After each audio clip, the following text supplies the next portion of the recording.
Hi மக்களே, பெங்களூர்லேருந்து வந்தேங்க. வந்தோடனே ஒரு நாள் நேற்று ஃபுல்லாக வேலை செஞ்சுட்டு இருந்தேன். சரி இன்றைக்கி செடி போய் பார்க்கலான்ட்டு செடி பார்க்க வந்திருந்தேன். வாங்க காமிக்கிறேன் எப்படி வந்திருக்குதுன்ட்டு உங்களுக்கு.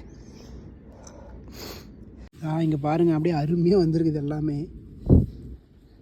சில செடிலாம் வரவே இல்லை. அது என்னென்ன செடி எந்த போட்டணும் கூட ஞாபகம் இல்லை, குறிக்காமே போயிட்டேன். மற்றது எல்லாமே நீட்டாக வந்துருச்சு. மற்றதெல்லாம் இதாக வந்துருச்சு, கரெக்டாக வந்துருச்சுங்க. ரொம்ப சந்தோஷமாக இருக்குது.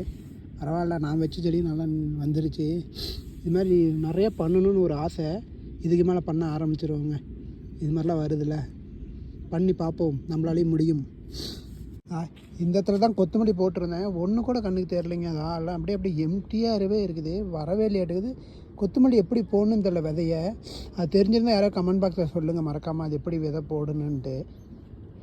முள்ளங்கி போட்டிருந்தேன், அப்படியே முள்ளங்கி வந்துருச்சுதா. இங்கே பாருங்கள், அப்படியே குத்து கட்டிட்டு வந்துட்டுருக்குது. இந்த பக்கமும் அந்த பக்கமும் போட்டிருந்தேன். இந்த காலில் வந்து தான் இங்கே பாருங்கள், இங்கே ஒன்று இருக்குது, இங்கே ஒன்று இருக்குது. அழகாக வந்து நீட்டாக வந்துருச்சுங்க. ரொம்ப சந்தோஷமாக இருக்குது இதெல்லாம் பார்க்கும்போது. இங்கே பாருங்கள், அப்படியே குத்து கட்டிட்டு வந்துட்டு இருக்குது. அப்புறம் இந்த பக்கம் வந்து ஐயோ இது என்ன கீரைன்னே மறந்து போயிட்டேன். மூன்றதுக்குள்ளே ஞாபகம் மறந்து போச்சுங்க. மூணும்போது ஞாபகம் இருந்தது, இப்போ வந்து மறந்து போச்சு. சரி பார்க்கலாம் இது என்ன கீரைன்ட்டு. இந்த காலில் வந்து பீட்ரூட் ஊனி இருந்தேன். இது பீட்ரூட்டு செடி இப்படி இருக்குமான்னு தெரியலையே. இது தாங்க பீட்ரூட்டு.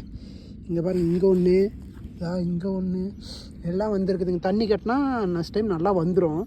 அதாவது ரொம்ப சந்தோஷமாக இருக்குது. வெண்டைக்காய் செடி அந்த பக்கம் ஊனி இருந்தோம், அந்த பக்கம் நல்லா வந்துருச்சு. ரொம்ப ரொம்ப சந்தோஷமாக இருக்குதுங்க.